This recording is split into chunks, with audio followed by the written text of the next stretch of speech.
চন্দ্রিমা ভট্টাচার্যকে রাজভবন থেকে ব্যান করা হলো।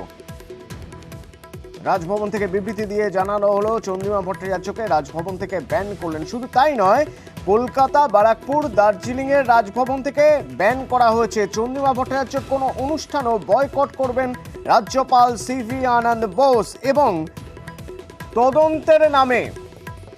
তদন্তের নামে পুলিশ যদি রাজভবনে ঢুকতে চায় তাহলে রাজভবনে ঢুকতে দেওয়া যাবে না। অমিত প্রতিনিধি আমার সঙ্গে রয়েছেন। অমিত, কতটা গুরুত্বপূর্ণ এই বিবৃতি, যেখানে বলা হচ্ছে যে চন্দ্রিমা ভট্টাচার্য তাকে কোনো রাজভবনে ঢুকতে দেওয়া হবে না, তার অনুষ্ঠান বয়কট করবেন রাজ্যপাল সিভি আনন্দ বোস। পাশাপাশি অত্যন্ত গুরুত্বপূর্ণ জায়গা যে যদি তদন্তের নামে পুলিশ রাজভবনে ঢুকতে যায় তাহলে বাধা দেওয়া হবে।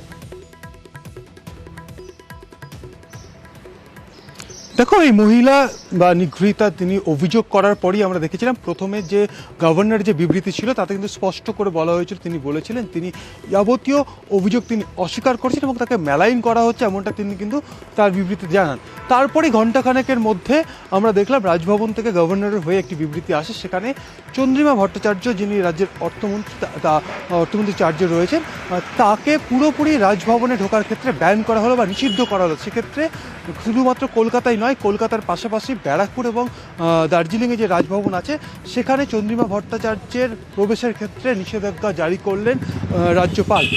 একই সঙ্গে তার বিরুদ্ধে যেহেতু তার অফিসেরই একজন অস্থায়ী কর্মী অভিযোগ এনেছেন শ্লীলতাহানি, তিনি পুলিশের কাছে লিখিত অভিযোগ দিয়েছেন। সেক্ষেত্রে তদন্তের স্বার্থে যদি পুলিশ আধিকারিকরা, অর্থাৎ কলকাতা পুলিশের আধিকারিকরা যদি রাজভবনে আসতে চান, তাদের ঢোকার ক্ষেত্রেও কিন্তু নিষেধাজ্ঞা জারি করা হয়েছে রাজ্যপালের তরফে। এই মর্মে কিন্তু গতকাল রাতেই বিবৃতি দেওয়া হয়েছে রাজ্যপালের তরফে। অতনু, ধন্যবাদ অমিত। চন্দ্রিমা ভট্টাচার্যকে রাজভবন থেকে ব্যান করা হলো, বিবৃতি দিয়ে জানানো হয়েছে। চন্দ্রিমা ভট্টাচার্য কি বলছেন? রাজভবন তো কারোর পৈতৃক সম্পত্তি নয়, সুতরাং ঢুকতে দেওয়া যাবে না, কথা উনি বলতে পারেন না। আমি একটি মেয়ে অভিযোগ করেছি, সেই কথা বলেছি। সুতরাং সেইটা নিয়ে ওনার এত, আমাকে নিয়ে কেন্দ্র করে এত ভাবনা, অ্যাটর্নি জেনারেলের সাথে কথা বলবেন আমার এগেনস্টে স্টেপ নেবেন কি, তা আমিও লিগাল ফ্র্যাটার্নিটির লোক, আমি ভয় পাওয়ার পাত্রী নই।